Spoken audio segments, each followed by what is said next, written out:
It's Laura Eubanks of Design for Serenity with your succulent tip of the day and the grand reveal in La Jolla at our 2-day, which should have been a 3-day renovation. So, as you can see, we took the creeping fig down here on the side, um, just to the lip of the wall. You know, in the other areas, we took it all the way down to the ground, but over here we left it part way up. We moved a couple of millii to replace the leggy synodenium that were in here. We brought in a half a yard of burgundy lava to top dress. You know, I'm not here to be picking out all of these leaves, so we just threw a little lava rock over top, and it looks great. And see, here's kind of the gold standard with creeping fig. This is what I like, is when it just grows this way. So that's how we're going to keep it. Not let it get too thick. Then here, all of these crassulas, I just kind of bonsai'd them. I laced them out. They're not nearly as thick. Rather than cut and reset, I want to encourage the growth. I want to encourage thick trunks.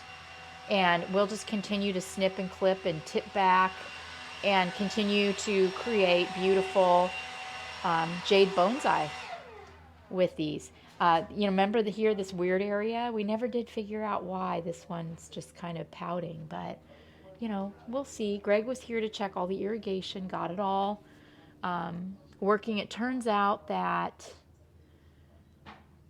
a GFI had tripped, so the irrigation wasn't coming on because, it wasn't getting a signal. So we fixed that and showed them how to check, to be sure that doesn't happen again.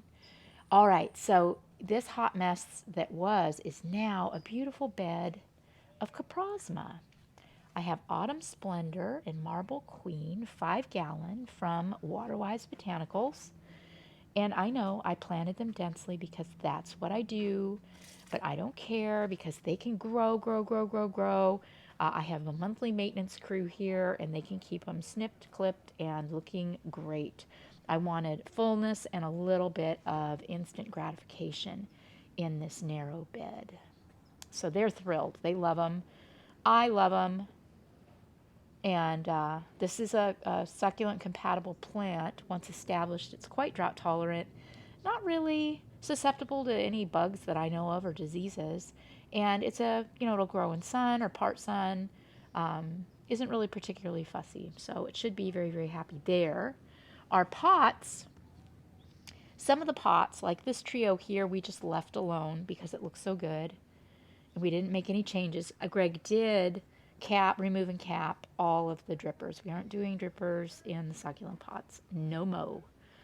Once a month, when the crew is here, is sufficient to keep them watered. So it's just a much cleaner look with those black drippers gone. So this trio also got a little bit of a fluff up, a zhuzhing, if you will, with top dressing, as did these. I spent a lot of time on these yesterday, just cleaning them up. Got, that stand of Aloe Starry Night. There's a bunch of other stuff in here too that just made it look messy. So I pulled all the other stuff out and just top dressed with some red Fireglass. And then this is just an Aloe Apache with a little Ruchia. Thank you, God. Randy for the win. And then we got our aloe here, mystery aloe. I don't know if this has ever bloomed, but I'm not sure what the flower does. And then our little strawberry pot, we left that alone. But Randy came in. Randy was here today. She was clutch, along with Val and Jose, to help because Mama was in a little over her head. This was a huge job, so we had some extra folks come in to help. Agavoides, so pretty. Nice softness there on the table. And then over here we have a Mangave Moonshine and a couple of Mammillarias. Looks very, very tight and clean. And then Randy also did these two pots. We just have softness here with a little bit of sunburst aeonium and some crassula Argentea, and another mammy down there. Okay, moving on, moving on, moving on. Okay. The gutters, Greg painted them. He sprayed them and freshened them up because they were looking a little faded and rugged. So the gutters look great. We didn't really have to do anything with the gutters as far as plants. Just the gutters proper needed a little help. Then in here, again, edits, edits, edits. This is where we cut down the creeping fig. It'll come right back. But this is kind of a nothing burger area. This doesn't really see much action here. So we just wanted to keep it really, really simple and easy to maintain. So there's a lot of aloe and jade in here. Then as we get down to the inner courtyard, we did a little mangave lavender lady there. Got some more ruchia, and then I took your advice and I popped in bromeliads from Waterwise Botanicals to fluff this area up, and Greg also added some micro sprayers. You can see one here, so that we could keep water in their cups. Some really, really beautiful bromeliads from Tom Jesh. Yeah, and then this was all here, all of this other plant material. I just added the mammillaria. I just added the bromeliad. Then Valerie came in and zhuzhed up our succulent wall hanging. Isn't that stunning? Just added, she edited, took out dead and yucky things and popped in some fresh cuttings. Just glued them right into the moss. They look terrific. Then we took out the Diamondia. The client was over it. And I just edited out some of the plant material here under this palm tree. Really just supported the bromeliad. Kept a little Cynthia Giddy aloe, loving that. I think that's aloe distans right there. That's super happy. And some sedum. And then this area, I didn't do a darn thing. It looked great. Popped in some sunburst aeonium in the green pot. It's a favorite of our clients. Look at these cute mosaics. She has an artist friend that makes these for her, and they're just adorable. They are going to commission her to make a mosaic. This is bugging me that it's crooked, but I don't want to touch it. They make a mosaic saguaro cactus, and I'll show you where that's going to get popped in. And then here we kept it simple with a Grenadiensis and a little Athona capensis.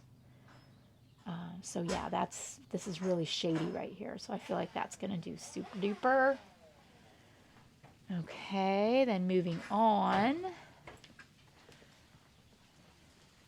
This is the area of death where nothing grows. So this is going to be the spot for the mosaic commissioned sculpture. The cactus sculpture. It's going to be amazing.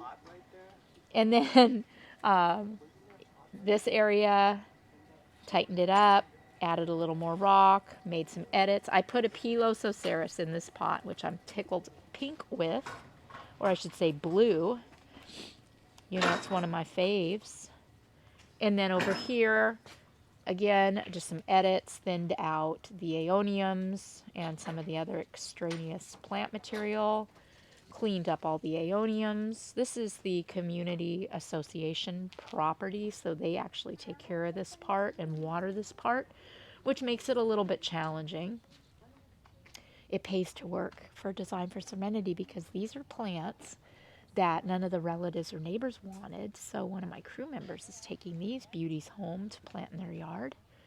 And then over here, oh my gosh, this, okay, took 2 days and a total of 3 or 4 people working on it to pull out all these petalanthus and replant the cuttings and the aeoniums and reset the rock. I mean, you guys, you have no idea how much work this was. What a labor of love it is to do these restorations. But it's also a lot of fun, and it's how we learn. And the clients are thrilled. It really does look just super tight. This is so fun here. This is the little nothing burger area between the garages. And I planted this out years ago, and I've never changed it, never done a thing. We just pick leaves out of it from the trees, and it just looks good all the time. It's so simple, and it's absolutely one of my favorites. So that's my story. Sticking with it. We are actually going to be up in LA and Chatsworth next week. So busy, busy, busy. I've got some consultations tomorrow, grandkids on Saturday, and then I am headed up to Chatsworth on Sunday. So you guys have a good one. Thanks so much for watching and following. For Team DFS, this has been Laura Eubanks of Design for Serenity with your grand review on La Jolla and your succulent tip of the day. Bye, guys.